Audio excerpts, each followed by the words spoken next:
El Señor esté con ustedes. Del Evangelio según San Juan.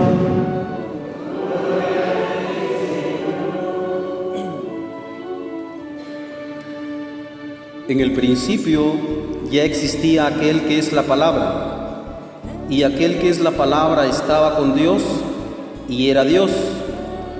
Ya en el principio Él estaba con Dios. Todas las cosas vinieron a la existencia por Él, y sin Él nada empezó de cuanto existe. Él era la vida, y la vida era la luz de los hombres. La luz brilla en las tinieblas, y las tinieblas no la recibieron. Hubo un hombre enviado por Dios que se llamaba Juan. Este vino como testigo para dar testimonio de la luz, para que todos creyeran por medio de él. Él no era la luz, sino testigo de la luz. Aquel que es la palabra era la luz verdadera que ilumina a todo hombre que viene a este mundo. En el mundo estaba, el mundo había sido hecho por él, y sin embargo el mundo no lo conoció. Vino a los suyos, y los suyos no lo recibieron. Pero a todos los que lo recibieron les concedió poder llegar a ser hijos de Dios, a los que creen en su nombre, los cuales no nacieron de la sangre, ni del deseo de la carne, ni por voluntad del hombre, sino que nacieron de Dios. Y aquel que es la palabra se hizo hombre y habitó entre nosotros.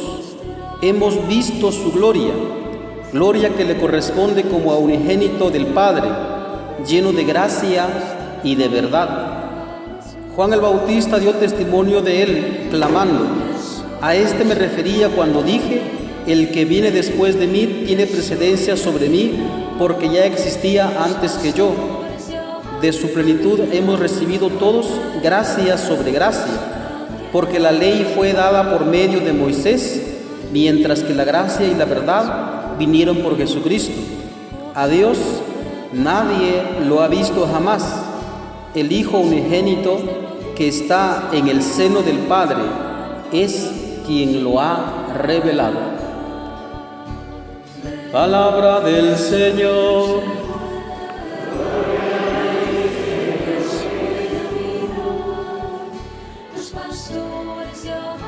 Queridos hermanos, este es un día muy especial, un día no cualquiera entre los días, sino un día memorable porque recordamos y rememoramos aquel día santísimo cuando la palabra de Dios se hizo carne.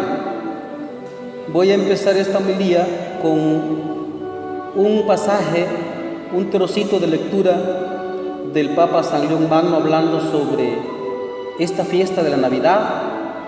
Dice San León Magno: nuestro Salvador, amadísimos hermanos, ha nacido hoy, alegrémonos.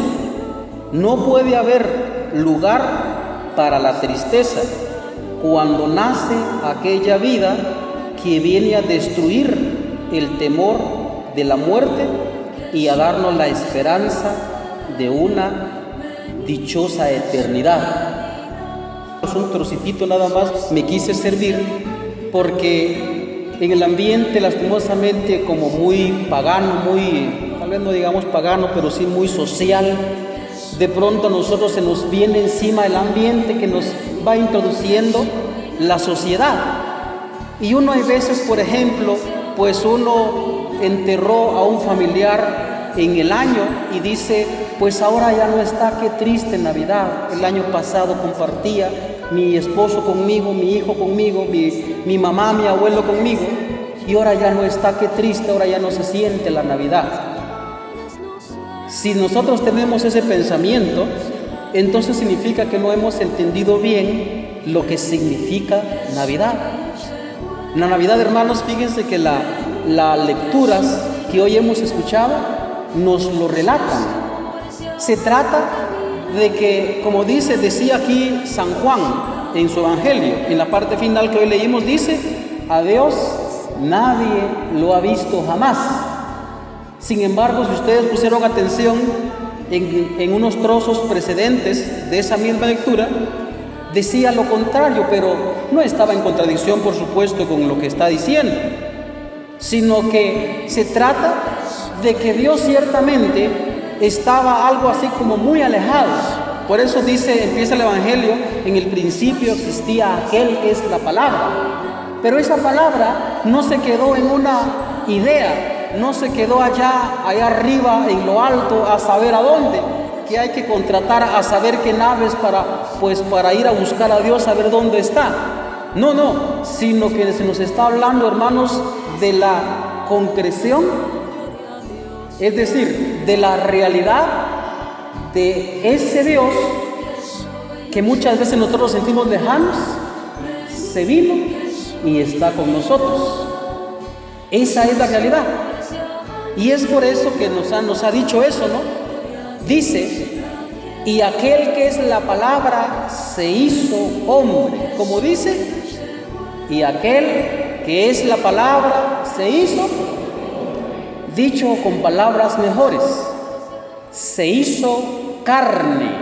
Como dice, se hizo carne. De hecho, el mismo Señor Jesucristo, en el Evangelio de San Juan, en el discurso del pan de vida, en el capítulo número 6, habla de la realidad tal de la carne, de que nosotros la podemos masticar, triturar en nuestra boca. Suena feo eso, pero esa es la expresión que utiliza el mismo Jesucristo cuando los judíos no quieren creer: este va a darnos de comer su carne.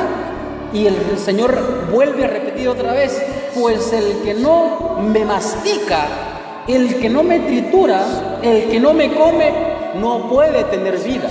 Es decir, nos está hablando de Dios real en nuestra tierra, en nuestra carne, en nuestra historia, en nuestra cultura. Ya no tenemos que esperar a saber qué revelación, hermanos. Hay veces nos confundimos eso. No tenemos que esperar a saber qué revelación que viene del cielo por medio de un sueño y que Dios me reveló esto. No, esto ya se terminó. Eso ya se terminó. Eso es lo que significa la segunda lectura, que dice de la siguiente manera: en distintas ocasiones y de muchas maneras habló Dios en el pasado a nuestros padres. ¿Qué significa eso de en distintas ocasiones y de muchas maneras? ¿Qué significa? De muchas maneras significa que la gente creía una revelación, un sueño. Ciertamente eso está en la Escritura, pero ahora ya no nos habla a través de sueños, de visiones, a saber de qué premonición del futuro. Eso ya se terminó en el pasado. Ahora dice la carta a los Hebreos, dice: ahora en estos tiempos nos ha hablado por medio de su Hijo. Los apóstoles escucharon la voz dulce de Jesucristo. Por eso imagínense ustedes cómo llega a decir San Juan, solo que en la primera carta, en su primera carta, llega a decir: lo que nosotros hemos visto, lo que hemos oído, lo que tocaron nuestras manos, lo que palpamos con nuestras manos, lo que hemos contemplado, se los anunciamos. Es algo real, hermanos. Y eso nosotros lo sacamos mucho a la luz, porque muchos de nosotros nos sentimos defraudados por Dios. No, que Dios ya no me oye. No, que Dios como que se olvidó de mí. No, que Dios pues no oye mi oración. Pues si nosotros pensamos de esa manera, es porque al mismo tiempo somos inmaduros y no hemos como entendido que Dios está con nosotros. Está tan con nosotros que no es con nosotros incluso, sino es en nosotros. Como dice también la expresión del Evangelio, dice: en el principio existía aquel que es la palabra, y aquel que es la palabra estaba en Dios. Así también Dios viene a hacerse tan íntimo a nosotros, tan real entre nosotros en nuestra tierra, que no solo está con nosotros, sino está en nosotros. ¿En dónde está? En nosotros. ¿Se recuerda usted de aquel pasaje que dice Apocalipsis 3:20? He aquí que estoy a la puerta y llamo.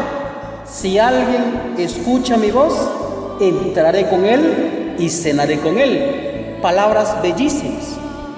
Si nosotros un día, hermanos, entendemos esta realidad de la palabra estando con nosotros, entonces no importa lo que nos pueda pasar.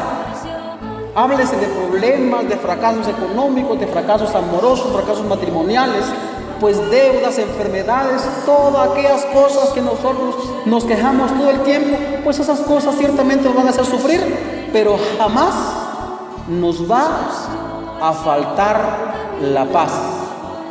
Jamás. Y eso yo se los prometo.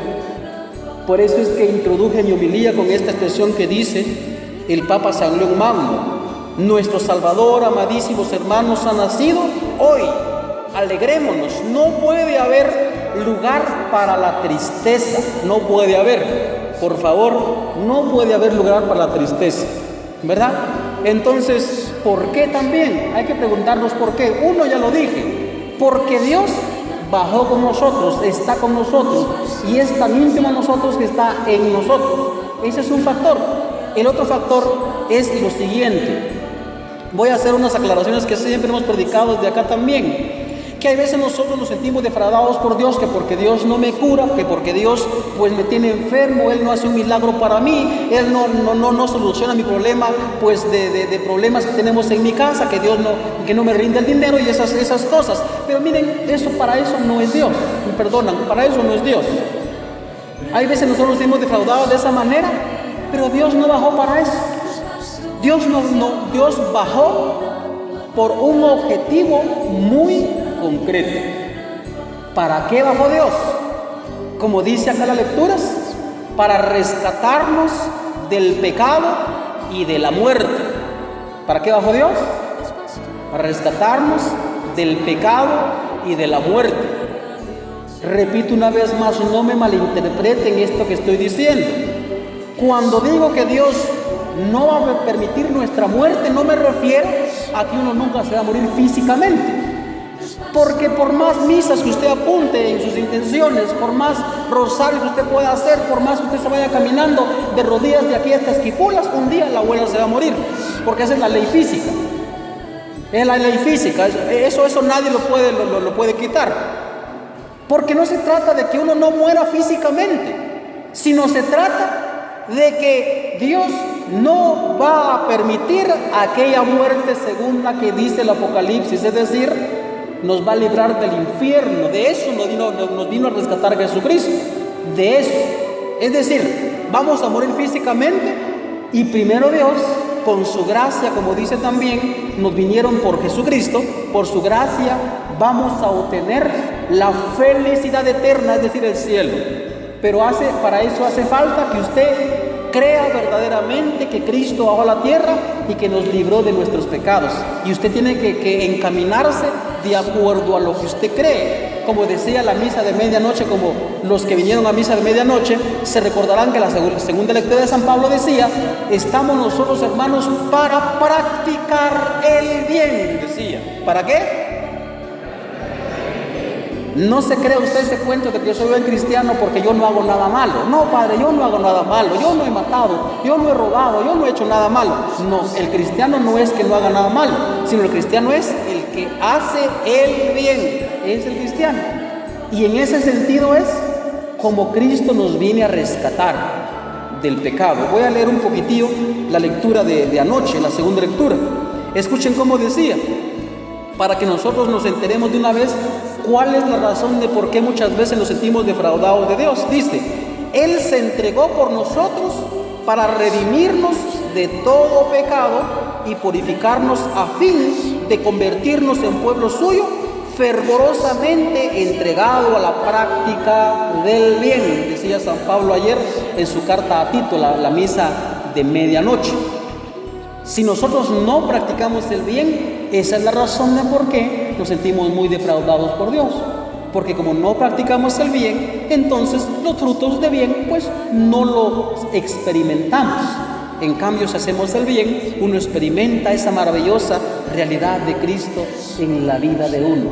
Y así que, como dice San Pablo en su carta a los Romanos 8:35, me parece, con Cristo somos más que vencedores. Un último punto que quisiera resaltar es lo siguiente, hermanos. ¿Saben por qué Cristo bajó a la tierra también? Se los voy a decir de esta manera. Porque lastimosamente, como tenemos una mala concepción de Dios, pensamos que Dios es castigador, que Dios es pues justiciero, que Él va a castigar mis pecados si yo no me convierto. Mucha gente le tiene como miedo. Igual como pasaba al pueblo israelita en el Antiguo Testamento, en el Éxodo capítulo número 20. Donde dice que Dios se manifestó en el Sinaí y esto era rayos y truenos, y entonces Israel se asustó. Uy, no, mejor ve tú, Moisés, porque nosotros si miramos a Dios nos vamos a morir. Y la gente tiene miedo a Dios por su poder. El poder atrae, pero al mismo tiempo también nos da miedo. Y Dios no quiere que tengamos miedo de ninguna manera. ¿Se recuerdan lo que decía el mensaje de la medianoche? Decía los ángeles a los pastores: no teman. ¿Cómo decía? No teman, no teman, no tengan miedo. Les anuncio una gran alegría. Hoy les ha nacido el Salvador. Estas son las señales. Ven, no teman. Esa es una razón de por qué Dios se hace niño. Pregunto, especialmente mujeres, ¿a ustedes les aterra un niño? Un bebé provoca ternura, ¿no? Uno lo carga en sus brazos y uno ve, ¡ay, qué bonito! Y uno se lo quiere comer a besos, ¿no? Eso es lo que quiere provocar Dios en nuestros corazones, que sintamos ternura por Él. Él se hace capaz de ser amado. No tengamos miedo. Si tenemos miedo es porque también nos hemos portado mal, pero el mensaje también es no tener miedo. No temamos, hermanos. Cristo nos vino a rescatar, y como dice Él mismo, el que me come, aunque muera, vivirá para siempre. Es decir, viendo a Dios. Agradezcamos a Dios este maravilloso regalo, a Dios Padre, el maravilloso regalo de Jesucristo, hecho niño para nuestra salvación, hecho ternura para que le podamos amar. Alabado sea Jesucristo. Vamos a brindar un aplauso al niño Jesús.